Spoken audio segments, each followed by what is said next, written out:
Episode ke-342. Dewa berkepala burung memiringkan kepalanya lalu mengepakkan sayapnya. Dengan nada kesal ia berkata, "Bagaimana mungkin kau tidak tahu apa yang telah kau lakukan? Pikirkan baik-baik. Nanti Raja Yama akan memenggal kepalamu, dan saat itu kau akan mengerti alasan kematianmu." Kinmu tercengang. Ia sama sekali tidak ingat pernah melakukan sesuatu yang dapat membuat Raja Yama murka. Apakah karena aku mengusir kapal bulan? Tapi kapal bulan milik para penggembala bulan, bukan Fengdu. Raja Yama bahkan tidak menerima kesetiaan penjaga bulan. Seharusnya menggunakan kapal bulan bukanlah kejahatan. Tujuan Kinmu datang ke Fengdu hanyalah mencari kepala desa dan memastikan apakah patriark muda juga berada di sana. Karena itu, meski mendengar tuduhan dewa berkepala burung, ia tidak merasa takut. Justru rasa penasarannya semakin besar. Lagi pula, jika Raja Yama benar-benar ingin bertemu dengannya, ia juga tidak mungkin melarikan diri. Tiba-tiba terdengar rongan penuh amarah. "Tabib surgawi Ken, apa yang telah kau lakukan padaku?" Kinmu menoleh dan melihat Xingyan dalam keadaan yang mengerikan. Sosok yang dahulu menjadi salah satu makhluk terkuat di dunia kini berubah menjadi gumpalan tubuh yang dipenuhi kepala, tangan, kaki, dan anggota badan milik banyak orang. Ada kepala pria dan wanita, tua maupun muda. Tak satu pun benar-benar miliknya. Begitu memasuki dunia orang mati yang hidup, kesadaran asli dari setiap anggota tubuh yang pernah ia curi kembali bangkit. Semua bagian tubuh itu berusaha merebut kembali kendali atas dirinya masing-masing. Kesadaran Xingyan sendiri kini tidak lagi lebih kuat daripada mereka. Ia bahkan tidak mampu mengendalikan tubuh hasil rampasannya. "Xingyan, apa yang telah kau lakukan kepada kami?" Puluhan kepala berbicara bersamaan, sementara tangan dan kaki saling menyerang hingga tubuhnya berguling seperti bola daging raksasa. Kinmu menghela napas. "Bukan aku yang melakukan ini padamu. Semua ini adalah akibat perbuatanmu sendiri. Kau mencuri tubuh mereka demi memperpanjang hidupmu. Di dunia orang mati yang hidup, hukum kehidupan dan kematian menjadi terbalik. Lihatlah aku dan naga kilin. Kau akan mengerti maksudku." Kini Xingyan hanya memiliki 3 jiwa yang benar-benar menjadi miliknya. Bahkan roh primordial yang digunakannya pun adalah hasil rampasan. Dewa berkepala burung menatapnya sambil memiringkan kepala. "Xingyan, Raja Yami juga ingin bertemu denganmu. Roh primordialmu sangat menarik baginya. Kalian semua, ikut denganku." Gumpalan daging raksasa itu meraung dan berusaha mati-matian melarikan diri. Namun seluruh anggota tubuhnya menolak perintahnya. Sebaliknya, mereka justru merangkak menuju Fengdu. "Lepaskan aku." Untuk kedua kalinya dalam hidupnya, Xingyan benar-benar merasakan ketakutan. Pertama kali terjadi ketika ia membuka Divine Treasure kehidupan dan kematian.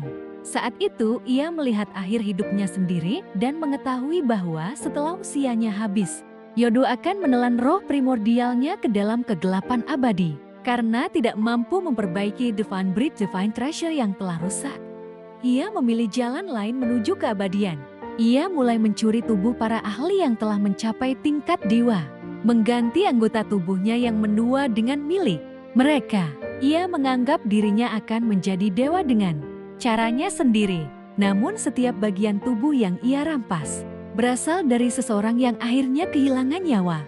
Karenanya, kini semua korban itu hidup kembali. Sebaliknya, dirinya justru kehilangan segalanya. Mereka mencabik-cabik tubuh dewa yang telah ia bangun dengan susah payah. Ketakutan yang pernah ia rasakan kini kembali menyelimutinya. Dewa berkepala burung bertengger tenang di puncak gunung. "Xingyan, bukan dirimu yang diinginkan Raja Yama.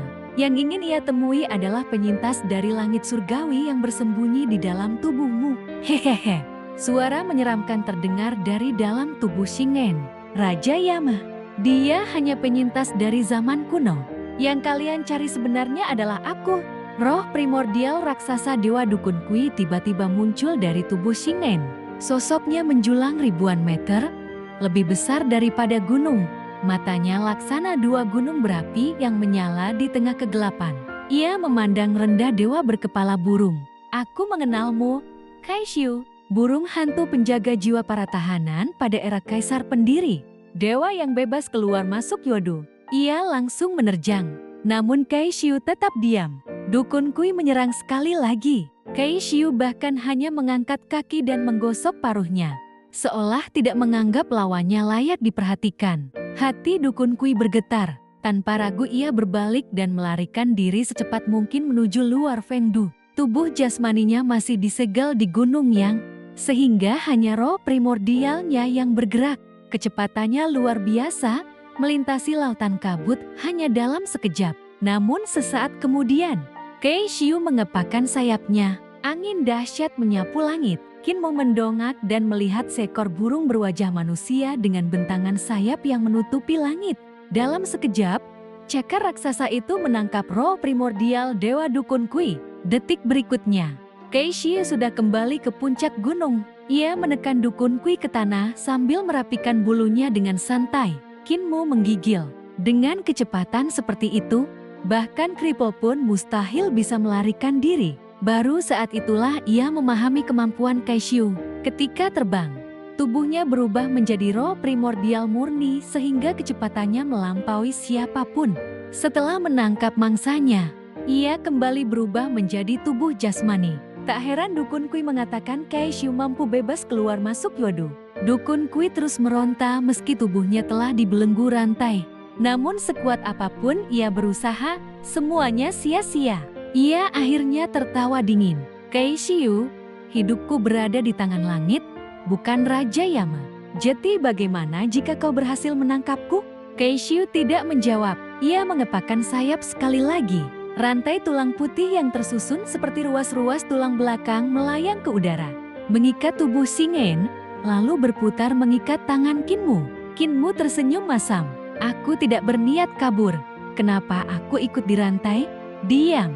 Aku tidak suka bau manusia hidup. Kaishiu langsung menyerat Kinmu, Shingen, dan Dukun Kui menuju Fengdu. Sebentar, seru Kinmu. Aku masih punya peti dan naga kilin. Kaishiu mendesah. Benar-benar merepotkan. Ia membuka belenggu Kinmu. Bangunkan naga kilinmu. Cepat, jangan mencoba melarikan diri. Kinmu menendang naga kilin yang masih pingsan. Tetapi makhluk itu tetap tidak bangun. Kaishiu mencabut sehelai bulu, lalu menyentuhkannya ke dahi naga kilin. Seketika naga kilin membuka mata dan langsung gemetar ketakutan. Kinmu menepuk kepalanya. Tenang, Patriark mungkin juga berada di Fengdu. Kita bisa bertemu dengannya. Naga kilin menelan ludah. Bukankah kau bilang Patriark sudah menjadi dewa? Kinmu terdiam sesaat. Benar, ia menjadi dewa. Di Fengdu, naga kilin hanya menundukkan kepala. Aku tahu, waktu itu kau sedang menghiburku. Kinmu berkata lembut, di dunia ini kita dianggap sudah mati, sedangkan Patriark masih hidup. Di dunia asal kita justru sebaliknya. Mungkin hidup dan mati hanyalah dua cara berbeda untuk tetap ada. Jadi jangan terlalu bersedih. Naga kilin mengangguk pelan. Tapi mulai sekarang, jangan bohongi aku lagi. Kinmu tersenyum dan mengangguk. Aku janji. Mereka pun melewati gerbang neraka menuju kota Fengdu. Di belakang mereka, peti besar bergoyang-goyang mengikuti langkah mereka seperti orang mabuk. Kinmu tiba-tiba teringat sesuatu. Celaka. Semua anggota tubuh itu masih ada di dalam peti. Belum sempat ia berbuat apa-apa. Peti itu terbuka lebar. Puluhan orang dan kerangka terlontar keluar. Begitu menyentuh tanah Fengdu, kerangka-kerangka itu langsung ditumbuhi daging. Berubah menjadi pria dan wanita hidup. Kita sudah kembali ke Fengdu. Mereka bersorak gembira lalu berlari menuju kota. Sementara itu, orang-orang lain yang keluar dari peti tampak tidak utuh. Ada yang kehilangan lengan, kaki, tulang rusuk, hati, bahkan sebagian roh atau divine treasure mereka. Semuanya adalah korban Shingen yang dulu dirampas sedikit demi sedikit. Peti itu segera mengejar mereka, seolah ingin memasukkan mereka kembali ke dalam perutnya. Kinmu buru-buru menghentikannya. Sudahlah, mereka sudah hidup kembali. Tidak perlu kau kumpulkan lagi. Nanti aku akan mencarikan harta lain untuk mengisi perutmu. Tiba-tiba terdengar suara dentuman berturut-turut. Bang, bang, bang. Tubuh peti itu mulai membesar. Semakin lama semakin tinggi. Dalam beberapa saat, peti itu telah berubah menjadi seekor tauti raksasa. Kinmu terbelalak hingga hampir menjatuhkan rahangnya. Di sampingnya, naga kilin juga hanya bisa menatap dengan mulut menganga. Monster peti yang selama ini mengikuti mereka akhirnya memperlihatkan wujud aslinya.